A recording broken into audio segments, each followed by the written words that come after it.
Hello students, तो welcome to the first lecture of thermodynamics. इस lecture में will start with the concepts of thermodynamics. सारे basic concepts पढ़ेंगे और वो सारे कॉन्सेप्ट्स पढ़ेंगे जो हमको इस चैप्टर में आगे यूज होंगे। So without wasting our time will start with our topic thermodynamics. तो पहला डेफिनेशन ही थर्मोडायनामिक्स है। तो let us just start with the definition. What do you mean by thermodynamics? Thermodynamics actually क्या है ना? Thermo means heat, dynamics means motion. So we are going to study something about motion of heat, है ना? Motion of heat मतलब flow of heat, है ना? यहाँ पे कहीं तो हीट के फ्लो के बारे में बात होंगी।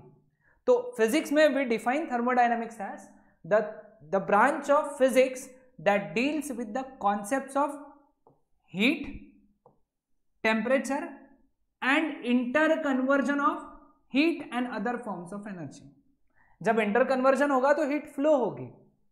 ओके, दैट इज अज्यूम कि जब हीट एक फॉर्म से दूसरे फॉर्म में कन्वर्ट होगा या अदर फॉर्म्स ऑफ एनर्जी में कन्वर्ट होगा तो there is going to be the motion of heat, flow of heat, है ना?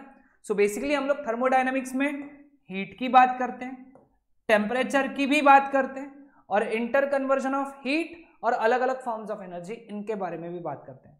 So this is the perfect definition of thermodynamics. Okay, next thermal equilibrium, है ना?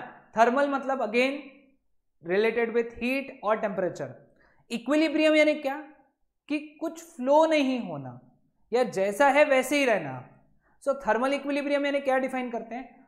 To systems in thermal contact with each other are said to be in thermal equilibrium if they do not transfer heat between each other. वो transfer नहीं कर रहे, दोनों के बीच में heat flow नहीं हो रहा है। अब ऐसा कब होगा? जब दोनों बॉडीज का टेम्परेचर कैसा रहेगा? सेम, क्योंकि हीट फ्लो तो तभी होता है जब टेम्परेचर का डिफरेंस होता है। ओके, सो टेम्परेचर डिफरेंस है तो हीट फ्लो होगा, और हीट फ्लो नहीं हो रहा है इसका मतलब टेम्परेचर डिफरेंस नहीं है, दोनों बॉडीज का टेम्परेचर सेम है। So when two objects are at same temperature they are in thermal equilibrium, वो थर्मल इक्विलिब्रियम में होते हैं। Okay, clear with this? तो ये कॉन्सेप्ट था किसका? थर्मल इक्विलिब्रियम का। सो अब नेक्स्ट कॉन्सेप्ट की तरफ बढ़ते हैं। Next concept is zeroth law of thermodynamics. अब क्योंकि हम लोगों की बात हो चुकी है कि दो बॉडीज थर्मल इक्विलिब्रियम में है तो उनके बीच में हीट फ्लो नहीं होने वाला है। ओके, दोनों का टेम्परेचर सेम है। तो यहां से नाम पहला लॉ आता है हमारा जीरोथ लॉ। इसके स्टार्ट करने से पहले इसके शॉर्ट में इसके बारे में बताता हूं। तुम्हारे दिमाग में क्वेश्चन आ रहा हो कि सर जीरोथ लॉ क्यों, है ना? जीरोथ लॉ कैसे बोल सकते हैं ना? फर्स्ट होगा, सेकेंड होगा, थर्ड होगा। हुआ यूं कि पहले फर्स्ट लॉ आया, फिर सेकेंड लॉ थर्मोडायनामिक्स का आया, फिर जब थर्ड लॉ, जब एक और लॉ की बारी आई तो ये देखा गया कि भाई इसको तो पहले प्लेस करना चाहिए, है ना? ये एकदम बेसिक लॉ है। तो फिर अब क्योंकि फर्स्ट लॉ तो दे चुके थे इसीलिए फिर इसको जीरोथ लॉ दे दिया। अब मुझे भी नहीं पता है कि भाई उन्होंने इसको फर्स्ट बोल के बाकी सेकेंड और थर्ड चेंज कर देना चाहिए था, है ना? बट एनीवेज अपने बुक में जो दिया है हम लोग वो पढ़ेंगे। जीरोथ लॉ, जीरोथ लॉ क्या कहता है? बड़ा ही सिंपल सा स्टेटमेंट है। If two systems are in thermal equilibrium with third system then they are also in thermal equilibrium with each other, है ना? अगर दो सिस्टम्स है हमारे पास में और वो थर्मल इक्विलिब्रियम में है एक थर्ड सिस्टम के साथ में, तो इसका मतलब वो दोनों सिस्टम्स भी थर्मल इक्विलिब्रियम में है। समझाता हूं, देखो। जैसे फॉर एग्जांपल हमारे पास में ये एक सिस्टम है ए, ये एक सिस्टम है बी, ये एक सिस्टम है सी, ठीक है? अब पहले बार हम लोग बोलेंगे कि ए और सी थर्मल इक्विलिब्रियम में है ना? ए और सी थर्मल इक्विलिब्रियम में है, मतलब ए और सी के बीच में हीट ट्रांसफर नहीं हो रहा है, या फिर सिंपली ए और सी का टेम्परेचर सेम है। देखो दूसरे बार ये हमारा सिस्टम ए है, अगेन ये सिस्टम बी है और ये सिस्टम सी है। दूसरी बार ये बोला है कि ए और बी थर्मल इक्विलिब्रियम में है ना? ए और बी। पिछले बार हम लोगों ने ये बताया कि ए और सी थर्मल इक्विलिब्रियम में है, इस बार हम लोग कह रहे हैं ए और बी थर्मल इक्विलिब्रियम में है ना? इसका मतलब ए और बी के बीच में भी हीट फ्लो नहीं हो रहा है और ना ही और उनका टेम्परेचर भी सेम है। तो यहां से इक्विवेलेंटली हम लोग कह सकते हैं, अगेन मैं सिस्टम बना लेता हूं वापस से, ये ए है, बी और C. So we can say that कि these two systems B and C are also in thermal equilibrium with each other. सोप्पे भाषा में A और C थर्मल इक्विलिब्रियम में है, A और B थर्मल इक्विलिब्रियम में है, इसीलिए we can say that B और C भी थर्मल इक्विलिब्रियम में है ना. These two systems are in thermal equilibrium with system A, therefore they are in thermal equilibrium with each other. Statement समझा सबको? Okay. Significance of zeroth law of thermodynamics. Okay, क्योंकि अब तुमने देखा थर्मल इक्विलिब्रियम में हम लोग बोल रहे हैं कि भाई A, B और C का टेम्परेचर सेम है. So zeroth law has something to do with temperature, है ना. जीरोथ लॉ को कुछ तो टेम्परेचर के साथ बात करना था, है ना. तो ये उसका सिग्निफिकेंस हो गया. The zeroth law enables us to use thermometer to compare the temperatures of different objects, है ना. हम थर्मोमीटर यूज कर सकते हैं. थर्मोमीटर क्या है? एक ऐसा डिवाइस विच मेजर्स टेम्परेचर, है ना. ऐसा डिवाइस जो टेम्परेचर मेजर करता है उसको हम लोग थर्मोमीटर कहते हैं. When we use a thermometer, explanation है उसका, the thermometer and the object are in thermal equilibrium and the thermometer indicates the temperature of the object, है ना. उनका ये बोलना है कि जब हम लोग थर्मोमीटर यूज करते हैं तो वी मेक श्योर कि थर्मोमीटर ऑब्जेक्ट के साथ में थर्मल इक्विलिब्रियम में हो जाए, है ना. जब भी तुम लोग थर्मोमीटर मुंह में लगाओगे ये थर्मोमीटर नहीं है, जब भी थर्मोमीटर मुंह में लगाओगे, ओके, मुंह में रखोगे, तो ये होगा कि वो थोड़ी देर बाद थर्मल इक्विलिब्रियम में चले जाएगा तुम्हारे बॉडी के टेम्परेचर के साथ में. और जब दो बॉडीज थर्मल इक्विलिब्रियम में होते हैं तो उनका टेम्परेचर कैसा होता है? सेम. तो जो बॉडी का टेम्परेचर रहेगा वही थर्मोमीटर का टेम्परेचर रहेगा. तो जो थर्मोमीटर पे टेम्परेचर दिखेगा दैट इज योर टेम्परेचर. समझ में आया सबको? ओके. तीसरा last point, temperature is defined on the basis of zeroth law of thermodynamics. इसी तरीके से हम लोग टेम्परेचर डिफाइन करते हैं. तो अगर सिग्निफिकेंस आता है क्वेश्चन 2 मार्क का बोर्ड्स में, तो ये तीनों पॉइंट्स तुमको लिखना जरूरी है. ओके. Next, thermometry. मेट्री मतलब स्टडी, है ना. Thermometry is the branch which deals with the measurement of temperature, है ना. The science of measuring temperature is called as thermometry.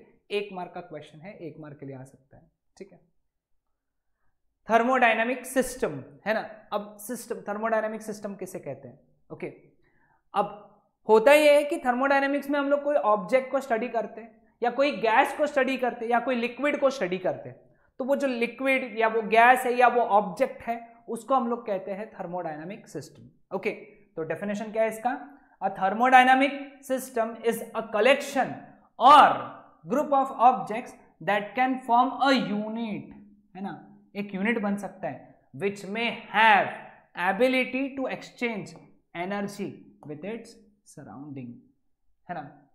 May have, जरूरी नहीं होगा ही, बट हो सकता है. यानी ये क्या है? कलेक्शन और ग्रुप ऑफ ऑब्जेक्ट्स है ना.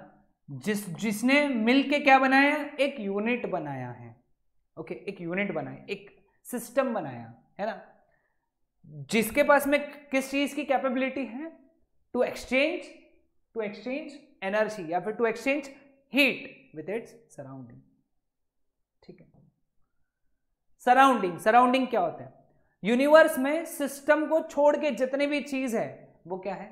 सराउंडिंग, है ना. तो anything that is not part of the system is its surrounding और एनवायरमेंट. ठीक है. मैं थोड़ी देर में एक्सप्लेन करूंगा, ये एक एग्जांपल देके, इसके बाद के स्लाइड में एक्सप्लेन करूंगा. बाउंड्री. थर्मोडायनामिक सिस्टम को सराउंडिंग के साथ में सेपरेट करने वाली चीज को हम लोग बाउंड्री कहते हैं, है ना.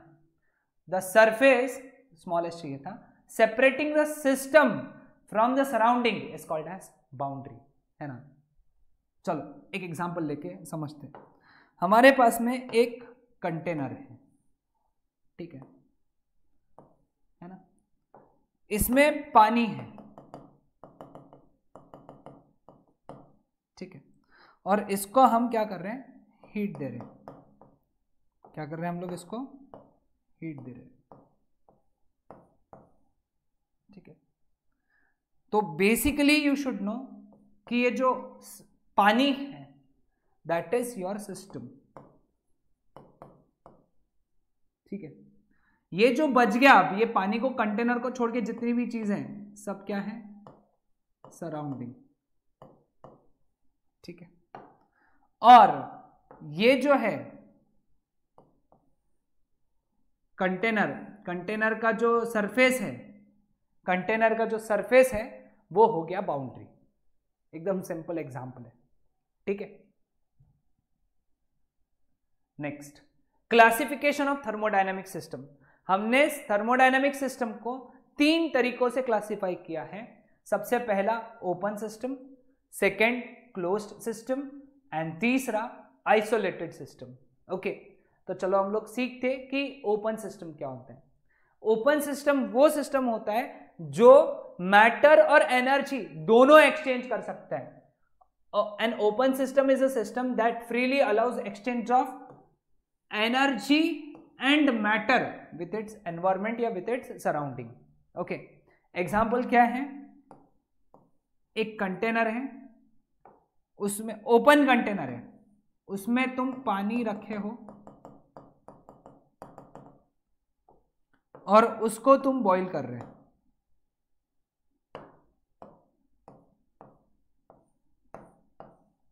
ठीक है। अब क्या होगा, अब ये होगा कि यहां से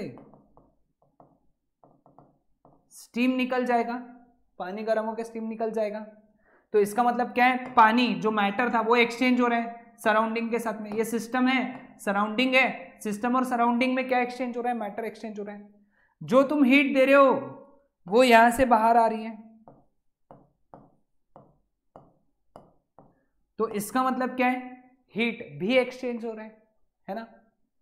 तो ये सिस्टम को हम लोग कहते हैं कौन सा सिस्टम, ओपन सिस्टम, ठीक है। अब बारी आती है दूसरे सिस्टम की। मैं सिर्फ इतना पार्ट हटा देता हूं, इतना पार्ट हटा देता हूं। Example, water boiling in a kettle in an is an open system. Boiling in a kettle, ठीक है। क्लोज सिस्टम, क्लोज सिस्टम वो सिस्टम होता है जो सिर्फ हीट एक्सचेंज करता है, मैटर एक्सचेंज नहीं करता, है ना। A close system does not allow the exchange of matter but allows exchange of energy to be transferred, है ना। तो इसका मतलब यह है कि अगर मैं यहां पे लीड लगा दूं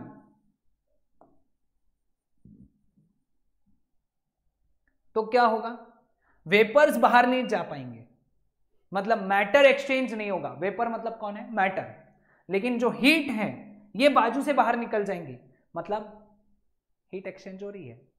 so this is the example of close system, है ना। Example, water boiling in a boiler is a close system. Boiler हमेशा बंद होता है, बॉयलर का शेप कुछ इस तरीके से होता है ऐसा, और ये यहां से यहाँ पे एक वॉल्व होता है, तो इसमें ये शेप का बॉयलर होता है, इसको हीट करते हैं, है ना। तो ये क्या है, एक क्लोज सिस्टम। लास्ट टॉपिक की तरफ बढ़ते हैं, आइसोलेटेड सिस्टम। आइसोलेटेड सिस्टम वो होता है जो ना ही मैटर और ना ही एनर्जी एक्सचेंज करता है, कुछ भी एक्सचेंज नहीं करते, ना ही मैटर और ना ही energy. An isolated system is completely sealed और isolated from its environment. Matter as well as heat cannot be exchanged with its environment. Example, water kept in a thermos flask forms an isolated system. Thermos flask में तुम अगर चाय या water रख दोगे, गर्म पानी रख दोगे या गर्म चाय रख दोगे, तो हीट एक्सचेंज नहीं होगा। हीट एक्सचेंज होगा क्या, नहीं, क्योंकि थर्मास फ्लास्क है और तुमने उसको बंद करके रखा है, तो मैटर भी एक्सचेंज नहीं होगा, चाय उतनी ही रहेगी और उतनी ही गर्म रहेगी। इसका मतलब हीट भी एक्सचेंज नहीं हुआ, मैटर भी एक्सचेंज नहीं हुआ। तो ये किस चीज का एग्जांपल हो गया, isolated system. Okay, so this was all about in this lecture. अब मिलते हैं नेक्स्ट लेक्चर में। Okay, bye everyone.